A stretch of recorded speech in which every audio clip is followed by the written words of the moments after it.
Major general Shamsul Islam Khan, তিনিও স্বাগত জানালেন।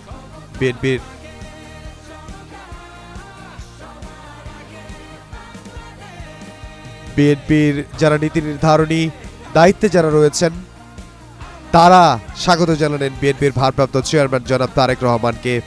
বিএনপি মহাসচিব মির্জা ফখরুল ইসলাম আলমগীরকে আমরা দেখেছি, বিএনপির স্থায়ী কমিটির সদস্য নজরুল ইসলাম খান, সালাউদ্দিন আহমদ,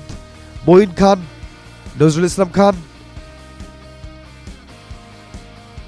আমির খুসরো মাহমুদ চৌধুরী, সালাউদ্দিন আহমদ, আমরা সবাইকে দেখেছি তারা আসলে উপস্থিত হয়েছেন। রুহুল কবির রিজভীকেও আমরা দেখেছি, তারা স্বাগত জানিয়েছে বিএনপির ভারপ্রাপ্ত চেয়ারম্যান জনাব তারেক রহমানকে।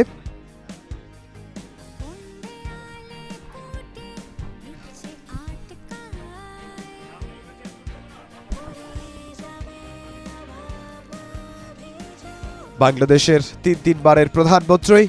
বেগম খালেদা জিয়ার পরিবারের সদস্য,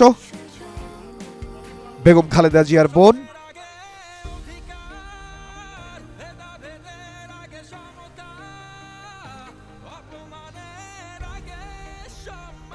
আমরা দেখেছি ফ্যামিলি মেম্বার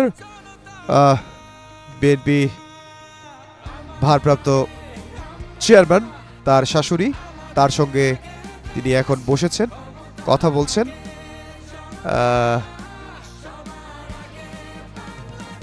একটা ঐতিহাসিক মুহূর্ত আমরা দেখতে পাচ্ছি। বিএনপির ভারপ্রাপ্ত চেয়ারম্যান জনাব তারেক রহমান তিনি বসে আছেন এবং তার পাশে আমরা দেখতে পাচ্ছি তার মেয়ে জায়মা রহমান, তিনি বসে আছেন এবং তার পাশে তার শাশুড়ি তিনি বসে আছেন এবং অন্য পাশে আমরা দেখছি বিএনপির ভারপ্রাপ্ত চেয়ারম্যান জনাব তারেক রহমান, তার স্ত্রী ডক্টর জুবায়দা রহমান তিনি বসে আছেন। তারা এখানে কিছুক্ষণ অপেক্ষা করবেন, তারা আসলে অপেক্ষা করছেন জনতার কাছে যাওয়ার জন্য, তারা অপেক্ষা করছেন জুলাই 36 এক্সপ্রেসওয়েতে যাওয়ার জন্য, সেখানে নিয়ে যাওয়া হবে। আমরা দেখতে পাচ্ছি বিএনপির স্থায়ী কমিটির সদস্য সালাউদ্দিন আহমদ তিনি বিএনপির ভারপ্রাপ্ত চেয়ারম্যান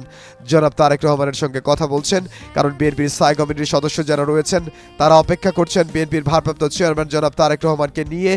জনতার কাছে যেতে, তৃণমূলের নেতৃবৃন্দের কাছে যেতে, যারা গতকাল ভোর রাত থেকে সেখানে অপেক্ষা করছেন, লক্ষ লক্ষ জনতা তারা সেখানে অপেক্ষা করছেন বিএনপির ভারপ্রাপ্ত চেয়ারম্যান জনাব তারেক রহমান, তাকে এক নজর দেখার জন্য, তাকে স্বাগত জানানোর জন্য, তাকে সংবর্ধনা জানানোর জন্য, তার বক্তৃতা শোনার জন্য। আমরা এই মুহূর্তে দেখতে পাচ্ছি বিএনপির ভারপ্রাপ্ত চেয়ারম্যান জনাব তারেক রহমান তিনি বাংলাদেশের মাটিতে পা রেখেছেন। তিনি বাংলাদেশের মাটিতে পা রেখেছেন আরও ঘণ্টা দেড়েক আগে সিলেটে ওসমানী আন্তর্জাতিক বিমানবন্দরে তিনি এসে পৌঁছান এবং সেখান থেকে অল্প কিছুক্ষণ আগে তিনি হযরত শাহজালাল আন্তর্জাতিক বিমানবন্দরে এসে পৌঁছান এবং আমরা হযরত শাহজালাল আন্তর্জাতিক বিমানবন্দরে সরাসরি দেখতে পাচ্ছি সেখানে তিনি লাউঞ্জে বসে আছেন এবং আমরা দেখতে পাচ্ছি বিএনপির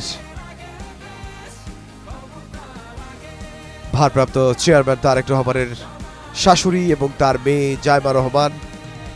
জায়মা রহমান তার নানুর সঙ্গে বসে আছেন এবং বিএনপি চেয়ারপারসন তিনি অসুস্থ হয়ে আমরা জানি রাজধানীর এভারকেয়ার হসপিটালে ভর্তি আছেন 1 মাসেরও বেশি সময়। সেখানে তিনি হয়তো আজকে বিএনপি চেয়ারপারসন বেগম খালেদা জিয়া তিনি সুস্থ থাকলে তিনি আসলে হযরত শাহজালাল আন্তর্জাতিক বিমানবন্দরে ছেলেকে স্বাগত জানাতে আসতেন, কিন্তু তিনি যেহেতু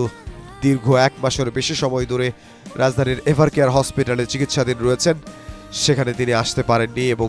বিএনপির ভারপ্রাপ্ত চেয়ারম্যান জনাব তারেক রহমান তিনি এসেছেন। আমরা এই মুহূর্তে দেখতে পাচ্ছি বিএনপির মহাসচিব মির্জা ফখরুল ইসলাম আলমগীর, বিএনপির স্থায়ী কমিটির সদস্য মির্জা আব্বাস, বিএনপির স্থায়ী কমিটির সদস্য আমির খুসরো মাহমুদ চৌধুরী,